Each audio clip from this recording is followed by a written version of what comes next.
നമസ്കാരം. ജാഗ്രത ന്യൂസ് ലൈവിലേക്ക് സ്വാഗതം. സ്വകാര്യ ബസ് മേഖലയാകെ പ്രതിസന്ധിയിൽപ്പെട്ട് ഉഴറുന്നൊരു കാലഘട്ടമാണ്. ഈ ഒരു കാലഘട്ടത്തിൽ ഒരു സ്വകാര്യ ബസ്സിനുള്ളിൽ കഴിഞ്ഞ ദിവസം നടന്ന ഒരു അതിക്രമമാണ് ഇന്നിപ്പോൾ നമ്മൾ വാർത്തയാക്കിയിരിക്കുന്നത്.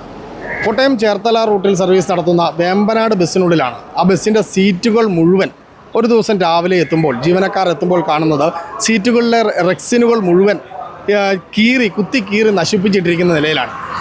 ഈ സംഭവത്തിലെ പ്രതിയെ തേടിയുള്ള ബസ് ജീവനക്കാരുടെയും ഉടമയുടെയും അന്വേഷണം ചെന്നെത്തിയത് നാഗമ്പടം ബസ് സ്റ്റാൻഡിൽ അലഞ്ഞുതിരിഞ്ഞു നടക്കുന്ന ഒരു തെരുവുനായിലേക്കാണ്. ഈ സ്വകാര്യ ബസ്സിനുള്ളിൽ എങ്ങനെയോ കടന്നു കയറിയ ആ തെരുവുനായയാണ് ഈ ബസ്സിൻ്റെ സീറ്റുകൾ മുഴുവൻ ഒരൊറ്റ രാത്രി കൊണ്ട് കടിച്ചു കീറി നശിപ്പിച്ചിട്ടത്. പ്രതിസന്ധിയിൽപ്പെട്ട് ഉയർന്ന ബസ് ജീവനക്കാർക്ക് അല്ലെങ്കിൽ ബസ് ഉടമകൾക്ക് വലിയ തിരിച്ചടിയായി മാറിയിരിക്കുകയാണ് ഈ തെരുവുനായ ശല്യം.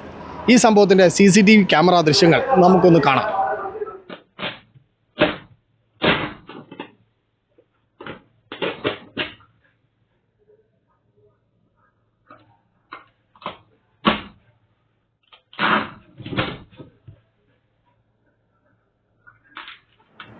നമ്മളിപ്പോൾ ഈ കണ്ട CCTV ക്യാമറ ദൃശ്യങ്ങളിൽ നിന്ന് ഒരു തെരുവുനായ ഒരു ബസ്സിനുള്ളിൽ കയറി നടത്തുന്ന അക്രമങ്ങൾ എത്രത്തോളമുണ്ട് എന്നുള്ളതാണ് മനസ്സിലാകുന്നത്.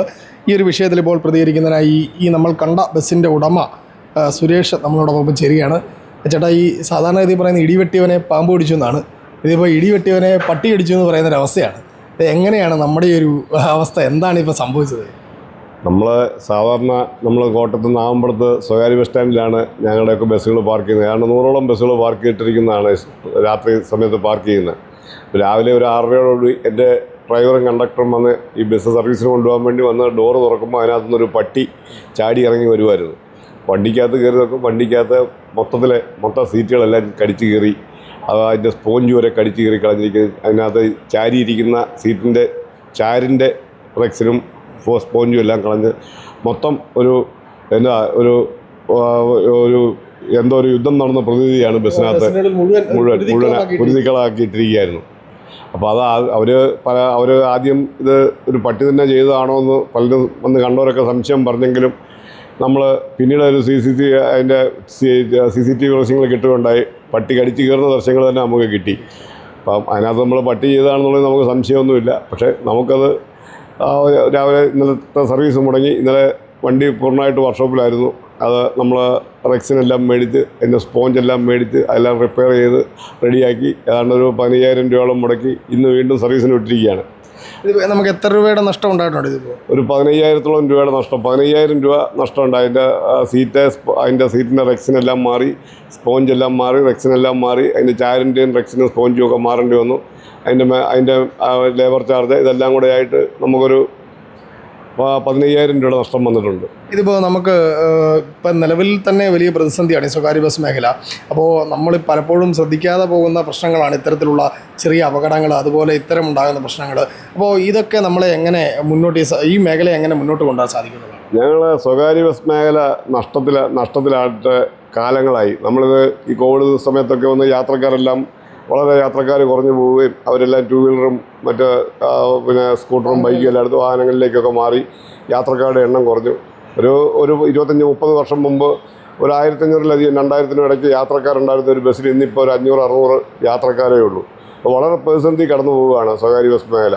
അപ്പോൾ അതോടൊപ്പമാണ് ഇപ്പോൾ സർക്കാരിൻ്റെ ഒരു സ്ത്രീ സൗജന്യ യാത്രകൾ വന്നപ്പം സ്ത്രീ യാത്രക്കാർ ഏതാണ്ട് സ്വകാര്യ KSRTC ബസ്സുകൾ ഓടുന്ന റൂട്ടുകളിൽ പ്രത്യേകിച്ച് സ്ത്രീ യാത്രക്കാർ പൂർണ്ണമായിട്ട് ഒഴിവായിപ്പോകുന്നൊരു സാഹചര്യം ഉണ്ടായിരിക്കുന്നത്.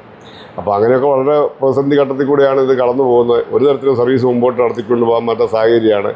അതിനിടയ്ക്ക് ഇങ്ങനെ ഉള്ള ഓരോ കാര്യങ്ങൾ ഇങ്ങനെ സംഭവിച്ചുകൊണ്ടിരിക്കും.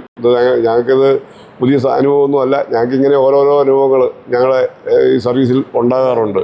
ഇപ്പോൾ എന്തെങ്കിലും തട്ടുമുട്ടും ഞങ്ങളുടെ കുഴപ്പം കൊണ്ടല്ലെങ്കിൽ പോലും നമുക്ക് എന്തെങ്കിലും തട്ടമുട്ടോ എന്തെങ്കിലുമൊക്കെ ഉണ്ടായാൽ എല്ലാം നമുക്ക് എന്തെങ്കിലും പൈസ കൊടുത്ത് ഒഴിവാക്കാനേ പറ്റുള്ളൂ. ഇതിങ്ങനെയുള്ള ചിലവുകളൊക്കെ ഞങ്ങൾക്ക് വന്നു പോവുകയാണ്. അതിൻ്റെ പുറത്താണ് ഇപ്പം ഞങ്ങൾക്ക് മനസ്സിലാക്കുന്നത്. ഇപ്പം തെരുവുനായ്ക്ക് പോലും ഞങ്ങൾ സ്വകാര്യ ബസ്സുകളോട് ഇത്രയധികം അമർഷമാണെന്ന് ഇപ്പം മനസ്സിലായി. അപ്പോൾ ഈ സമാന രീതിയിലുള്ള ഏതാണ്ട് 1 വർഷം മുമ്പ് സമാന രീതിയിലുള്ള ഒരു അനുഭവം നേരിടേണ്ടി വന്നൊരു ബസ് ഉടമയാണ് ജാക്സൺ. അദ്ദേഹം ഈ അസോസിയേഷൻ ഭാരവാഹി കൂടിയാണ്.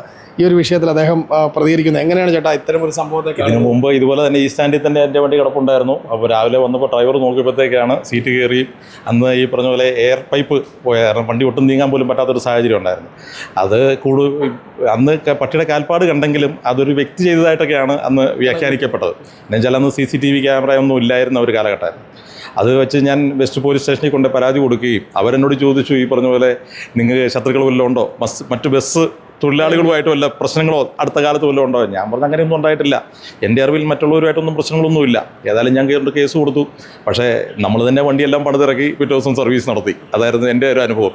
ഇപ്പം CCTV കണ്ടപ്പോഴാണ് എന്ന് എനിക്ക് മനസ്സിലായത്. അന്ന് ഞാൻ ചിന്തിച്ചത് തന്നെയാണ് സത്യം. അന്ന് എനിക്ക് ചെറുതായിട്ട് തോന്നിയായിരുന്നു പട്ടിയുടെ കാൽപ്പാട് കണ്ടപ്പോഴത്തേക്ക് അങ്ങനെ വല്ലതും ചെയ്തതായിരിക്കും എന്ന് എനിക്ക് തോന്നി. ഇപ്പോൾ എനിക്ക് ഉറപ്പായി. കാരണം വെച്ചാൽ ഇപ്പോൾ CCTVക്കകത്തൊക്കെ കണ്ടപ്പോഴത്തേക്ക് അന്ന് സംഭവിച്ചതും മറ്റാരുമല്ല, ഇത് തന്നെയാണ് സംഭവിച്ചതെന്ന് എനിക്ക് മനസ്സിലായി. ഇതിപ്പോൾ നമ്മൾ ഇനിയിപ്പോൾ കൂടുതൽ വെച്ചാൽ പട്ടിയുടെ ഭാഗത്തുനിന്ന് പോലും ശത്രുത ബസ്സുകാരോടുണ്ടെന്ന് മനസ്സിലായ സ്ഥിതിക്ക് ഇനി നമുക്കിതിനൊരു പരിഹാരം എന്നുള്ള രീതിയിൽ എന്തെങ്കിലും ശ്രമിക്കാൻ നോക്കാൻ പറ്റും. അത് നമ്മുടെ ഡോറൊക്കെ അന്ന് അടഞ്ഞു കിടക്കാത്തതിൻ്റെ ഭാഗമായിട്ടാണ് സംഭവിച്ചത്. ഇതിപ്പോൾ ഡോർ അടച്ചപ്പോഴത്തേക്ക് അബദ്ധത്തിൽ പട്ടി കയറി. ഇനിയിപ്പോൾ കൂടുതൽ ശ്രദ്ധിക്കാൻ ആളുകളോട് പറയും. പക്ഷേ നമുക്ക് ഇവിടുന്ന് സ്റ്റാൻഡിൽ നിന്ന് മാറ്റാൻ നിർവാഹമില്ല. ഇത്രയും 45 ലക്ഷം രൂപയുടെ ഒരു വണ്ടി എവിടെയെങ്കിലും കൊണ്ട് പാർക്ക് ചെയ്യണമല്ലോ. അപ്പോൾ സുരക്ഷിതമായിട്ടുള്ള ഒരു പാർക്കിംഗ് ഞങ്ങളവിടെ CCTV ക്യാമറയൊക്കെ വേറെ വെച്ചിട്ടുമുണ്ട്. പക്ഷേ പട്ടിക്ക് അറിയില്ലല്ലോ CCTV ക്യാമറ ഉണ്ടെന്ന്.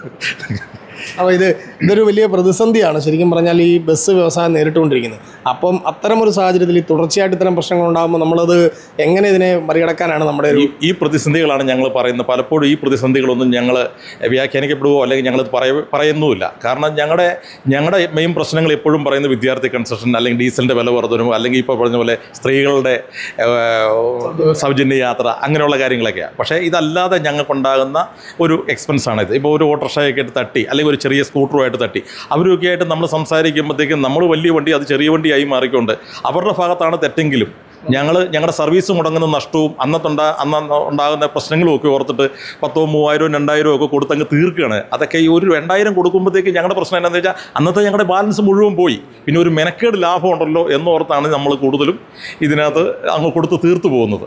ഞാൻ പറഞ്ഞില്ലേ, ഇതിൻ്റെ പ്രതിസന്ധി എന്ന് പറയുന്നത് ഇപ്പം ഹോർമൂസ് യുദ്ധം വന്നു, പശ്ചിമേഷ്യൻ യുദ്ധം വന്നു, ഇവിടെ 8 രൂപ ഡീസലിന് കൂടി. അതും ഞങ്ങളെ ബാധിച്ചു. ഈ കഴിഞ്ഞ അറിയാമല്ലോ, ഏപ്രിൽ മെയ് മാസങ്ങളിലെ ചൂട്, ഉച്ച സമയത്ത് ആളുകളില്ലായിരുന്നു, ഇറങ്ങരുതെന്ന് ഗവൺമെൻറ് തന്നെ പറഞ്ഞിരിക്കുക. പക്ഷേ ബാധിക്കുന്നത് ഞങ്ങളെയാണ്.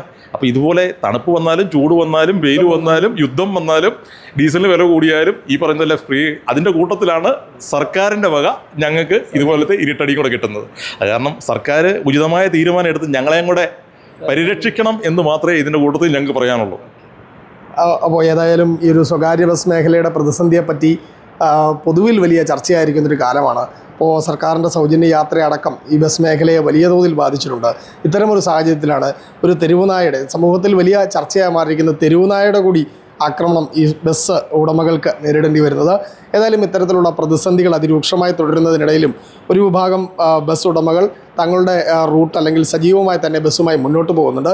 ഇത്തരത്തിലുള്ള പ്രതിസന്ധികളിൽ സർക്കാരിൻ്റെ ഭാഗത്തു നിന്നുള്ള ഇടപെടലാണ് ഇവർ പ്രതീക്ഷിക്കുന്നത്.